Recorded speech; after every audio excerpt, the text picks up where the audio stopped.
In studio now, we have Noah Greenhill from Stanlib. Thank you so much for making the time to join Gugu and I at the desk. I mean, you are often described as a JSE veteran. And in light of that, how do you think the business community has reacted to the passing of Nelson Mandela? You know, I think the initial view has got to be one of sadness. There's no other way of describing it. I think you know, and whilst we keep going over the continuous themes of mourning and celebration, yeah. I think the initial view from my perspective has to be the mourning, and then we celebrate. But I think we've first got to feel the pain. I think we've got to get over that pain first. Well, we certainly are feeling the pain. Several corporate companies, the likes of Standard Bank, MTN, and many others sending their condolences through to Madiba's family, as well as the JSE also halting trade ever so slightly. So we are responding in the appropriate manner. But nonetheless, there's some lessons for us to learn from the corporate society. Absolutely, and I think that's what Mandela stood for. I think he's allowed all of us to learn fundamental lessons in leadership, fundamental lessons in humility, which all of us, not you know, the man in the street, political leaders, business leaders, need to really take to heart and practice going forward. I mean, one of the very interesting viewpoints that came across this morning was that perhaps the strongest way within which both the South African and international investment community could give a symbol of recognition to Madiba is just by holding steady and not seeing any investor confidence dropping or any slump of that nature. Would you say that that point of dignity has been made? Oh, absolutely.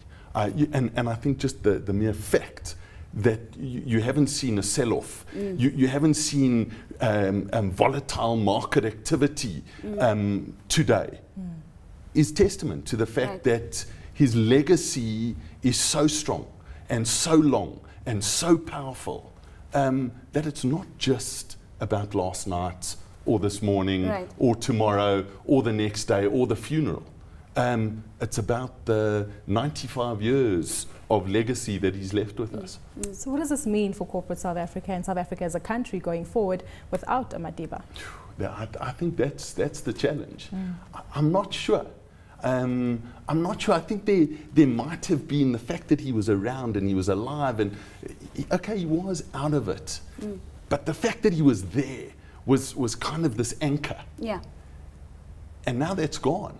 And I'm not sure how we're going to deal with that going forward. I'm not sure how our political leaders are going to deal with it. Well, no, there was this argument earlier this morning that South African corporates have been rather bold and bullish in their approach, especially if you look at investing on the continent, because they've always had the Madiba factor. Yep. That factor is no more. Does this mean that we now just become ordinary people, and is that necessarily a bad thing? So I don't think we're necessarily ordinary people, and I don't think we've lost the Madiba factor.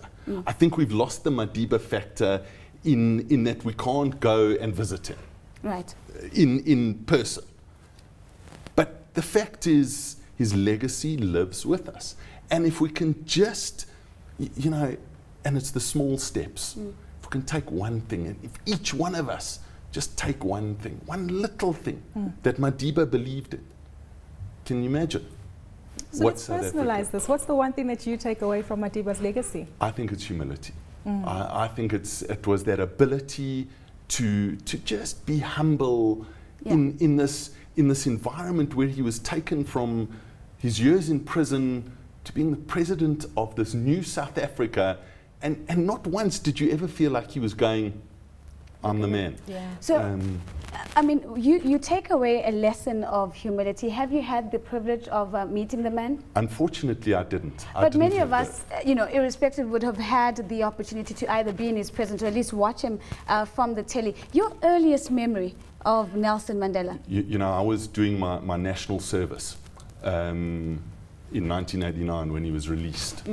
And it was the day that it was announced that he was being released and the day that he was released. I can still remember where I was and watching him walk out of that prison. It was unbelievable.